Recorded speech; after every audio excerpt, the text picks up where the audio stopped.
बच्ची बच्ची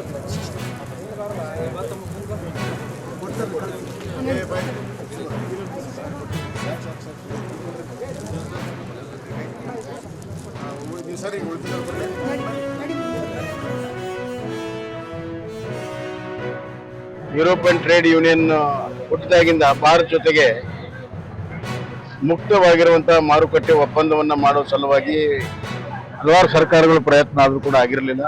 ಒಬ್ಬ ಬಲಿಷ್ಠ ನಾಯಕ ನರೇಂದ್ರ ಮೋದಿಯವರ ನೇತೃತ್ವದಲ್ಲಿ ಭಾರತದ ಆರ್ಥಿಕ ಪ್ರಗತಿಯನ್ನ ಸಾಧಿಸಿದ ಹಿನ್ನೆಲೆಯಲ್ಲಿ ದೊಡ್ಡ ಪ್ರಮಾಣದಲ್ಲಿ ಚೇತರಿಕೆಯನ್ನ ಮಾಡಿ 7.5% ಗ್ರೋತ್ ಅನ್ನು ಮಾಡುವ ಹಿನ್ನೆಲೆಯಲ್ಲಿ ಅತಿ ಹೆಚ್ಚು ಟೆಕ್ನಾಲಜಿಯನ್ನ ಇನೋವೇಷನ್ಗಳನ್ನ ಮಾಡಿದಂತಹ ಹಿನ್ನೆಲೆಯಲ್ಲಿ ಇವತ್ತು ಯುರೋಪ್ ಒಪ್ಪಂದ ಆಗಿದೆ. ಜೀರಾಮ್ಜಿ ಕೊಟ್ಟು ಅಪಪ್ರಚಾರವನ್ನ ಸುಳ್ಳನ್ನ ಹೇಳ್ತಾ ಇದ್ದಾರೆ. ಗ್ರಾಮೀಣ ಪ್ರದೇಶದಲ್ಲಿ ಕಾರ್ಮಿಕರ ಕೆಲಸ ಹೋಗ್ತಿದೆ ಅಂತಾರೆ.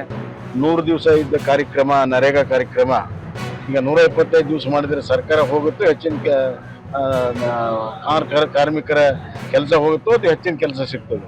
ಆಧಾರ್ ಸೀಡಿಂಗ್ ಮಾಡ್ತಾರೆ, ಡೈರೆಕ್ಟ್ ಆಗಿ ಅವ್ರ ಅಕೌಂಟ್ಗೆ ಹಣ ಬರುವಂತ ವ್ಯವಸ್ಥೆ ನರೇಂದ್ರ ಮೋದಿ ಅವರು ಆಧುನಿಕ ತಂತ್ರಜ್ಞಾನವನ್ನ ಬಳಕೆ ಮಾಡ್ತಾ ಇದ್ದಾರೆ. ಭ್ರಷ್ಟಾಚಾರ ನಿರ್ಮೂಲನೆ ಮಾಡಿರುವಂತಹದ್ದು ಒಳ್ಳೆಯದು.